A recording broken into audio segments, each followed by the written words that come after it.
दोस्तों आज के डेट में कोई भी औरत ये नहीं चाहेगी कि उसके सामने उसका जो पति होता है वो किसी गैर मर्द के सामने फिजिकल यानी कि रिलेशनशिप में रहे। दोस्तों आज की जो सच्ची घटना है ये इसी चीज़ पे आधारित है। उसके बाद दोस्तों जो अंजाम होता है वो काफ़ी ज़्यादा डरावना और चौंकाने वाले होता है। दोस्तों कहानी क्या है आइए पूरा इस वीडियो के माध्यम से जानने की कोशिश करते हैं। तो वीडियो में आगे बढ़ने से पहले आप लोगों को बस वही छोटा सा रिक्वेस्ट है कि अभी तक हमारे चैनल को सब्सक्राइब नहीं किया तो लाल बटन दबाकर चैनल को सब्सक्राइब कर लीजिए ताकि मेरा हौसला बढ़ता रहे ऐसी सच्ची और अच्छी कहानी लाने के लिए। नमस्कार दोस्तों, मैं स्वागत करता हूँ अपने यूट्यूब चैनल पर। दोस्तों आज की जो सच्ची घटना है ये उत्तर प्रदेश का है। दोस्तों उत्तर प्रदेश की एक जगह है आगरा। दोस्तों आगरा में एक छोटा सा गांव है। गांव में एक परिवार रहा करता था जिस परिवार के मुखिया का नाम होता है दोस्तों लवकुश। दोस्तों लवकुश और उसकी बीवी बड़े खुशहाल ज़िंदगी में जी रहे थे और काफ़ी दिनों से उनका जो बीवी है उसके बेटे नहीं हो रहे थे, लेकिन आखिरकार उसका बेटा होने की खुशखबरी है। यानी कि जब उन्होंने डॉक्टर के पास गए चेकअप कराया तो पता चला कि आपकी बेबी को आपके जो बीवी है उसके पेट में 7 महीने का बच्चा पल रहा है। दोस्तों ये सुनकर जो उसका पति होता है लवकुश और जो उसकी पत्नी होती है काफ़ी ज़्यादा खुश हो जाते हैं कि आखिरकार सोने गोद में कोई ना कोई जन्म ले ही लिया। तभी दोस्तों काफ़ी खुशहाल रहते हैं और आखिरकार 9 महीने बाद ही वो एक बड़ी प्यारी सी बेटी को जन्म देती है। दोस्तों काफ़ी सुंदर उसकी बेटी होती है और जिसके वजह से घर में काफ़ी ज़्यादा खुशहाली हो जाती है और ये हमेशा यही सोचते हैं कि घर में एक लक्ष्मी आई है। देखते ही देखते दोस्तों 2 साल बाद उसके एक बेटा भी हो जाता है। अब दोस्तों लड़का लड़की हो जाते हैं और इनकी सेवा में दोनों मियाँ बीवी लग जाते हैं। दोस्तों धीरे धीरे करते जो बेटी होती है वो 16-17 साल की हो जाती है और जो लड़का होता है दोस्तों वो 14 साल का रहता है। और इसके अच्छे खासे स्कूल में पढ़ाई भी करवाते हैं, दोनों की अच्छी खासी देख रेख करते हैं ये लोग और अच्छे स्कूल में पढ़ाते भी हैं। तभी दोस्तों जो लड़की होती है वो 21-22 साल की हो जाती है और इसके चलते घर वालों को उस लड़की की शादी की चिंता सताने लगती है। आखिरकार कोई भी माँ बाप होगा वो अपने बच्चों को शादी के टाइम पे काफ़ी ज़्यादा चिंतित रहता है और उसके लिए लड़का ढूंढना चालू कर देते हैं। तभी दोस्तों लड़का मिल नहीं रहा होता है और पास में ही एक रिश्तेदार आए होते हैं। जब दोस्तों रिश्तेदार आए होते हैं, जब उनको पता चलती है कि पास में एक लड़की है जिसके लिए लड़का ढूंढा जा रहा है तो तुरंत उसके पास जाते हैं और कहते हैं कि आप परेशान बिल्कुल मत होइए, हमारे पास हमारी नज़र में एक लड़का है जो आपकी बेटी के लिए बहुत ही अच्छा है और अच्छा खासा कमाता भी है।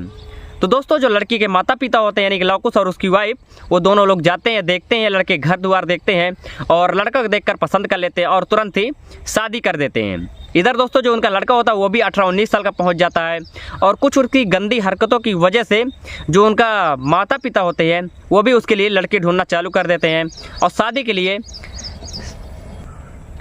आखिरकार दोस्तों पास के ही गाँव में एक लड़की पता चल जाती है और इसके घर वाले जाते हैं और वो लड़का भी जाता है और देखता है तो लड़की काफ़ी ज़्यादा सुंदर रहती है। तभी दोस्तों जाने बाद वहाँ पर उनसे वो बातें करता और शादी के लिए डेट फिक्स कर दी जाती है। फिर दोस्तों तय की गई डेट पे उस लड़के की शादी कर दी जाती है। अब दोस्तों उसके माता पिता काफ़ी बूढ़े हो चुके थे क्योंकि बच्चे 18-18, 20-20 साल के हो चुके थे। दोस्तों ऐसे ही करते जो लड़का होता है वो अपनी माँ से कहता है कि मम्मी जिम्मेदारियां काफ़ी ज़्यादा आ गई हैं जिसके चलते मुझे शायद है बाहर कमाने जाना पड़ेगा, तो इसलिए मैं सोच रहा हूँ कि बाहर चला जाऊँ। दोस्तों सभी लोगों की रजामंदी की वजह से जो उनका लड़का होता है वो तुरंत ही शादी के 2 महीने बाद ही कमाने के लिए सूरत चला जाता है और वहाँ पर एक 15,000 की नौकरी करने लगता है। इधर दोस्तों जो लड़की होती है वो काफ़ी अकेलापन फील करती है और काफ़ी उदास रहा करती थी, जिसके चलते दोस्तों वो अपने ससुर को ही अपना निशाना बनाने की कोशिश किया करती थी। लेकिन इस बात की खबर उसके ससुर को कहीं दूर दूर तक की नहीं थी। लेकिन धीरे धीरे चलते आखिरकार वो जो औरत होती है यानी कि जो उसकी वाइफ होती है वो अपने ही ससुर को अपना शिकार बना लेती है और इसके चलते जो उसका ससुर होता है वो भी उससे कुछ नहीं कह पाता और जैसे जैसे वो औरत कहती है यानी कि उसकी बहू कहती है वैसे वैसे उसका ससुर करता जाता है। दोस्तों आखिरकार उसके जो वाइफ होती है यानी कि उसकी जो सास होती है उसको पता चल जाता है कि जो मेरे पति हैं या लवकुश वो जो है अपनी बहू के साथ रंगरलियाँ मनाते हैं, उनके साथ शारीरिक संबंध बनाते हैं।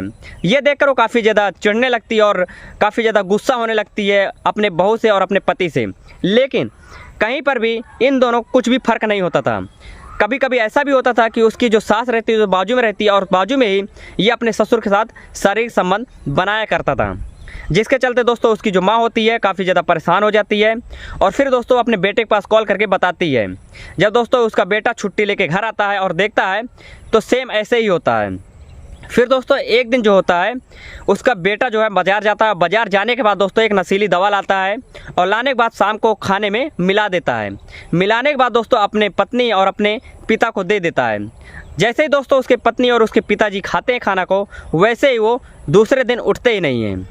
दोस्तों उसके बाद दूसरे दिन पुलिस वाले खबर पाते हैं और तुरंत ही घटना स्थल पर आते हैं और आने के बाद जांच पड़ताल शुरू करते हैं। तो बाद में पता चलता है दोस्तों कि इन दोनों का नाजायज़ संबंध था, जिसके चलते जो उनका बेटा होता है वो उन्होंने ही इन दोनों की हत्या कर दी है।